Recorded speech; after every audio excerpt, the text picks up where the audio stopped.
We talk about it all the time. We talk about how people be haunted by their past. We talk about how people always thinking about the past.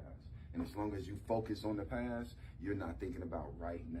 And right now is all that we have. Some actions affect us more than others depending on what we take personally. Have you ever done something that made you regret it? I have. We all have. We've done some stuff that made us regret. We got regrets in our life. Or heard hurtful words directed to you that slipped through a loved one's mouth. Yes. You ever had a loved one say some hurtful words to you? The past often becomes full of heavy emotional baggage we bring with us wherever we go. So those hurtful words we carry with us and all of that regret, the stuff we did or the stuff we didn't do, or the stuff we said or didn't say, we carry that also. So 6 ways to leave your past behind. Number 1, identify what triggers you. You got to know what triggers you. This can be closely linked to your childhood. This can be closely linked to your childhood. Think about what upsets you. What upsets you? Think about that. Some of y'all don't even know. And it's the same pattern over and over again, but you haven't caught on. Yeah, think about that. Think about the last time you got upset. And think about what it was about.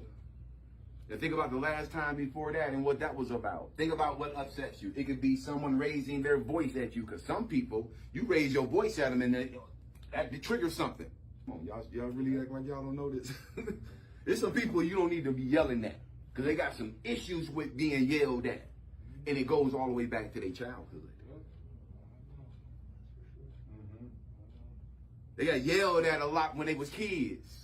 Fussed at and talked down to since when they were a kid. And once they became an adult, they said to themselves, I ain't letting nobody yell at me and talk down to me no more. They could be the sweetest person in the world until you start yelling in their face.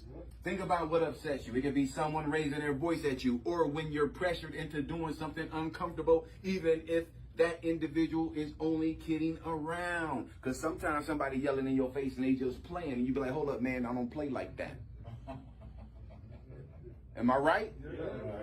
And this a person that's your friend. Like, I'm just joking. Yeah, I know you joking, but I don't joke like that, man. So that could be another trigger. Somebody trying to get you to do something you ain't comfortable with, because that could stem from your childhood.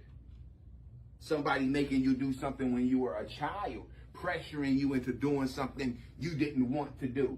Grow aware of the circumstances you are sensitive to and train yourself to practice calming techniques when you encounter them. All right, 6 ways to leave your past behind. Number 2, put yourself in the abuser's shoes. I ain't talking about making excuses for somebody who abused you. That's not what I'm saying. No, I'm not saying that. They don't get a free pass. But what I am saying is you need to help yourself, because staying angry at your abuser only hurts you. Don't hurt the abuser. Painful memories continue to haunt us when we hold grudges against those who have wronged us. While you may have every right to be angry at them for abusing, betraying, lying, or cheating on you, holding on to anger in the long run will damage you more than the person who hurt you. Putting yourself in the offender's shoes doesn't mean you make excuses for their poor behavior, but it can shift your perspective, which may encourage you to forgive them and let it go. Forgive and let it go. Because holding on to some stuff that you can't change, word of the day, accept what you cannot change. You are hurting yourself. You're keeping yourself away from good things. And not just that, you're creating this toxic, negative mindset. So when you do meet somebody new, you approaching them with that negativity in you. 6 ways to leave your past behind. Number 3, accept what you cannot change. Easy to play the victim, but when you focus too much on what the other person did that upset you, it means you also give them all the power to control how you feel. Man, that's deep. Rather than feeling powerless, shift your focus onto what you can change and go from there. You may not be responsible for what happened to you, but you have the responsibility over what affects you from here on out. 6 ways to leave the past behind. Number 4, don't be afraid to cry it out. As men, come on, man, y'all know it. It's hard for us to cry. It's hard. That's one of the hardest things it is for me in my life to do, is cry. And that started from my childhood. And a lot of y'all too, probably. Because when you a boy and you being beat, my mom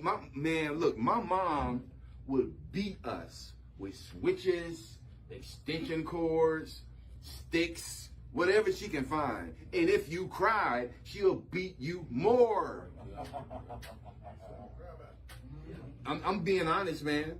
Crying often gets a bad rap for being associated with weakness, but this is far from the truth. In fact, crying away your negative emotions releases the harmful chemicals that build up in your body over time when you bottle them up.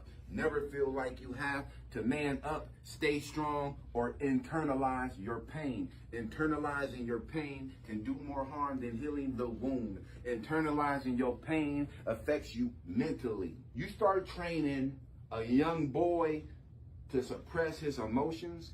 You start training a young girl not to cry when they feel pain. And when they grow up as an adult, it's going to affect their mental health. It'll be like hereditary, being abusive. It will affect their mental health. That release is for a reason. That crying is for a reason. There's a comfort that comes. Have you ever, you remember when you wasn't ashamed to cry?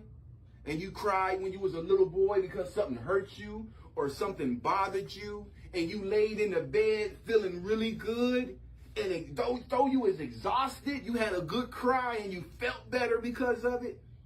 Y'all can't even remember that? That's a distant memory for me.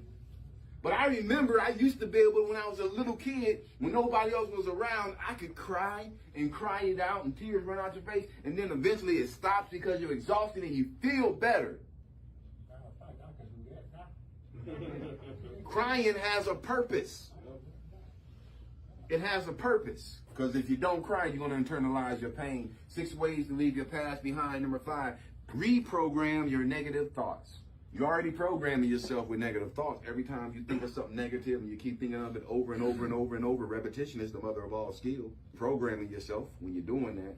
One technique you can use in imagining a brick wall with the words keep out. This is a technique you can use. One technique you can use is imagining a brick wall with the words keep out in front of the wall in your mind anytime you have a negative thought. Or you can force yourself to think of anything positive whenever a negative thought pops up. So whenever a negative thought pops into your head, I don't care what it is, you just automatically just think of something, anything that's positive. Anything.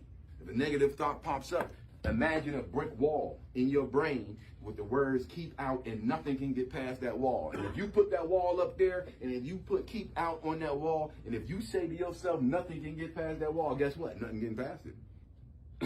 Because you control you. You say it and it's going to happen. Or if you say it's not going to happen, it's not going to happen. It's up to you. Your ruminating might not stop altogether, but it can be modified under your supervision. 6 ways to leave your past behind. And the last one, don't take yourself too seriously. Because a lot of times we take ourselves too seriously and we don't have enough fun in life. Always leave some room for fun and laughter in your life. Because when I'm at home, man, and I'm in my room and I got my TV on, because that's where I'm most comfortable, is when I'm at home and I'm watching TV and I'm kicked back. Sometimes I'll be laughing at movies and tears be coming out. I'll be laughing so hard. You know what I'm talking about? And I love the laugh. I love it. My dog be looking at me like I'm crazy, but hey, I be cracking up. I love finding something to make me laugh, man. It would be sad if life only consisted of paying bills. Ooh, healing from broken hearts and more work. But it's not. It can be much more if we open ourselves to good company. Life can be so much more if we open ourselves to good company. Don't be hooking up with somebody, man, because a lot of times, man, we might just make eye contact with somebody, and just because we made eye contact with them, we think we're supposed to bring them into our life. Or we coming out to 7-Eleven and they got the same kind of beer we like. Oh, this must be my new friend. Man, come on, that ain't how you make friends. It would be sad if life only consisted of paying bills, healing from broken hearts, and more work. But it's not. It can be much more if we open ourselves to good company and new places. Amplifying your ego is great if you want to build confidence, but taking yourself too seriously is actually a waste of time when you could be laughing and having the time of your life.